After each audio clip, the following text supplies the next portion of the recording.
আমরা এমন একটা পরিস্থিতি তারেক রহমান সাহেবের নেতৃত্বে সরকার গঠন করেছে, তার কয়েকদিন পরে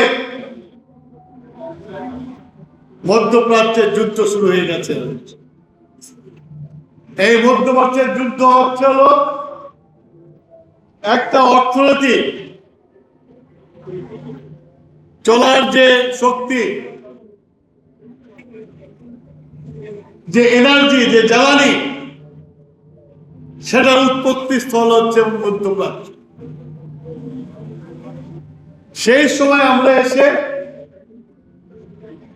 যে সরকার থেকে পেয়েছি বিকাশ পেমেন্টে 10,000 টাকার বেশি অফার, শপিং চলছে তো। একটা ভঙ্গুর অবস্থা,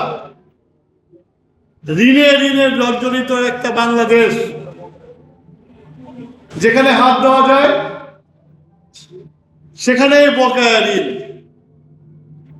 সেই অবস্থায় আমরা পড়েছি। আর এর মধ্যে যুদ্ধ শুরু হয়ে গেছে। আমি যে মন্ত্রণালয়ের মন্ত্রী, আমাকে জনগণের সম্মুখে প্রতিদিন জবাবদিহিতার সামনে আসতে হয়। কারণ আমি যে মন্ত্রণালয় চালাই, সে মন্ত্রণালয়ে যেসব জিনিস আছে সেগুলোর বেনিফিশিয়ারি হচ্ছে জনগণ। সুতরাং আমাকে প্রতিনিয়তই জবাবদিহিতা করতে হয়। আজকে দেখা যায় পেট্রোল পাম্পের সামনে বিশাল লাইন। আমরা বলেছি যে যেহেতু যুদ্ধ লেগেছে, আমরা যুদ্ধকালীন অবস্থার মধ্যে বসবাস করছি, যেখান থেকে পেট্রোলিয়াম আসে সেই দেশে যুদ্ধ লেগেছে, শোধনাগারগুলো বোম মেরে উড়িয়ে দেওয়া হচ্ছে। এই যুদ্ধ কতদিন চলবে আমরা জানি না। আমার কাছে যে মজুদ আছে সেই মজুদটা সাশ্রয়ভাবে ব্যবহার করার জন্য জনগণের কাছে আহ্বান জানিয়েছি। এবং আমরা রেশনিং শুরু করেছি, কারণ আমরা কেউ জানি না যুদ্ধ কবে শেষ হবে। সেই জন্য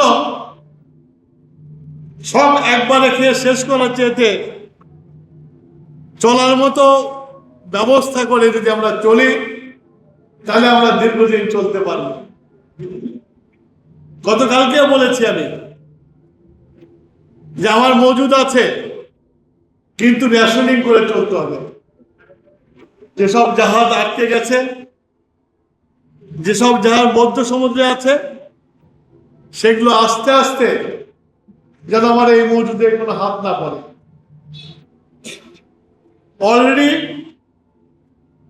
আজকে দুপুর 11টায় একটা জাহাজ নম্বর নিয়েছে এবং আর একটা জাহাজ 2টোর সময় নম্বর নেওয়ার কথা।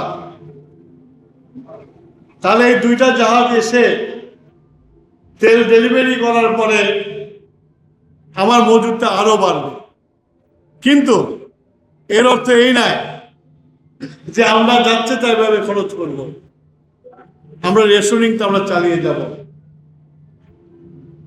আমার বিদ্যুৎ উৎপাদন করতে যে তেল লাগে, যে গ্যাস লাগে, এবং বিদ্যুৎ সব সময়ের জন্য চালু রাখা আছে, পরিষ্কার বলা আছে ইফতারির টাইম, তারাবির টাইম, সেহরির টাইম, এই 3 টাইমে কোন রকম লোডশেডিং হবে না। আল্লাহর রহমতে আমরা 20 দিন হলো ক্ষমতায় এসেছি, একটা ভঙ্গুর অবস্থা জেলাগ্রস্ত সিস্টেমকে পেয়েছি। ৭৬,০০০ কোটি টাকা বকেয়া, সেই সিস্টেমকে আমরা ইনশাল্লাহ এখনো ভালো রেখেছি এবং আশা করি ভবিষ্যতেও এই সিস্টেম ভালো থাকবে।